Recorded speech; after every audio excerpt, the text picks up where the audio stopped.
మహబాద్ జిల్లా కేంద్రంలో గత 3 సంవత్సరాలుగా వేలాది మంది పేదలు ప్రభుత్వ స్థలంలో గుడిసెలు వేసుకొని నివాసం ఉంటున్నటువంటి స్థితి కొనసాగుతుంటే ఈరోజు ఉదయాన్నే పోలీసులు అట్లాగే రెవెన్యూ అధికారులు జేసీబీలో తీసుకెళ్ళి అక్కడ గుడిసెలు కూల్చేసేటటువంటి కార్యక్రమానికి ప్రయత్నం చేశారు.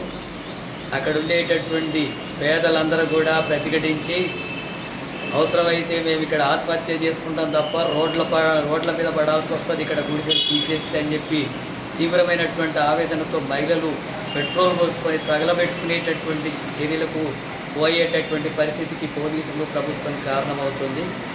ఇప్పటికైనా అక్కడ పేదలు నివాసం ఉంటున్నటువంటి వాళ్ళందరికీ కూడా వెంటనే పట్టాలిచ్చి ఇల్లు నిర్మాణానికి ప్రభుత్వం చర్యలు చేపట్టాలని చెప్పి సిపిఎం పార్టీగా డిమాండ్ చేస్తున్నాం. అక్కడ 200 ఎకరాల భూమి ఉంది, అది పూర్తిగా ప్రభుత్వ భూమి. ఇప్పటికే అనేక మంది పెత్తందారులంతా కూడా ఆ భూములంతా కూడా అగ్నిక్రాంతం చేసుకొని ఆక్రమించుకొని అమ్ముకునేటటువంటి ప్రయత్నాలు చేస్తున్నారు.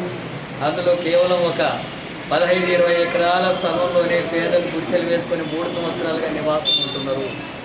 ఇప్పటికే బీఆర్ఎస్ ప్రభుత్వం కూడా 18 సార్లు ఆ ఇళ్ల స్థలాలను కూల్చే ప్రయత్నం చేసింది, ప్రజలు ప్రతిఘటించారు. కాంగ్రెస్ అధికారులకు వచ్చిన తర్వాత కూడా ఇది 3వసారి ఆ గుడిసెలు కూల్చేసే ప్రయత్నం చేస్తున్నారు. అది కలెక్టర్ ఆఫీస్ ఆవరణలో అంటున్నారు. కలెక్టర్ ఆఫీస్కు దానికి చాలా దూరం ఉంది, వాళ్ళకి ఎలాంటి ఆటంకం కూడా లేదు. అలాంటి స్థలంలో ప్రభుత్వ స్థలంలో ఇతరులంతా కూడా అన్యాక్రాంతం చేసుకొని ఆక్రమించుకుంటున్నటువంటి దాంట్లో పేదలు గుడిసెలు వేసుకొని ఉంటుంటే ఆ గుడిసెలను తీసేసేటటువంటి కార్యక్రమం చేసి వాటిని అన్నిటిని కూడా కబ్జా చేయాలనేటటువంటి ప్రయత్నం కొంతమంది చేస్తున్నారు. ఇప్పటికీ ఎమ్మెల్యే దృష్టికి తీసుకెళ్తే అనేక సార్లు ఎమ్మెల్యే హామీ ఇచ్చాడు, వాటిని పరిష్కరిస్తాం, ఇళ్ల స్థలాలు ఇస్తామని చెప్పారు. అట్లాగే ఇప్పుడు ఉండేటటువంటి ముఖ్యమంత్రి దృష్టికి కూడా రేవంత్ రెడ్డి దృష్టికి కూడా తీసుకెళ్ళినప్పుడు వాటిని పరిష్కారం చేస్తామని చెప్పి హామీలు ఇచ్చాడు. ఇప్పుడు మరోసారి ఆ పోలీస్ యంత్రాంగం అంతా రెవెన్యూ వాళ్ళంతా కూడా ఈ కూర్చే ప్రయత్నం చేస్తుందంటే ముఖ్యమంత్రి వెంటనే స్పందించాల్సినటువంటి అవసరం ఉంది. మొత్తం రాష్ట్రంలో గత ప్రభుత్వం పేదలకు వ్యతిరేకంగా ఇళ్ల స్థలాలు ఇవ్వకుండా, డబుల్ బెడ్రూమ్లు కట్టకుండా ప్రజా వ్యతిరేకమైన విధానాలు అనుసరించడం వల్ల ఆ ప్రభుత్వాన్ని గద్దె దించారు. కనీసం కాంగ్రెస్ పార్టీ అయినా అధికారంలోకి వచ్చిన తర్వాత ఆ పేదల ఓట్లతోనే అధికారంలోకి వచ్చింది. వాళ్ళకి కనీసం ఉండడానికి ఇంటి స్థలం కూడా ఇవ్వకుండా గుడిసెలు కూడా కూల్చేసే కార్యక్రమం చేస్తామంటే తీవ్రమైనటువంటి ప్రతిఘటన ప్రజల నుంచి ఎదుర్కోవాల్సి వస్తుందని చెప్పి రాష్ట్ర ప్రభుత్వాన్ని హెచ్చరిస్తున్నాం.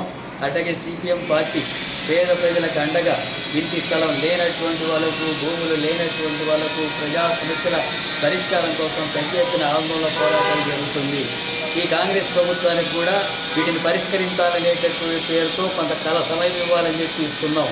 అయినా ప్రభుత్వం పేదలకు వ్యతిరేకంగా, పెత్తందారులకు అనుకూలంగా ఈ గుడిసెలు తీసేటటువంటి కార్యక్రమాన్ని కోరుకుంటే తీవ్రమైనటువంటి ప్రజా ప్రతిఘటన ఎదుర్కోవాల్సి వస్తుంది.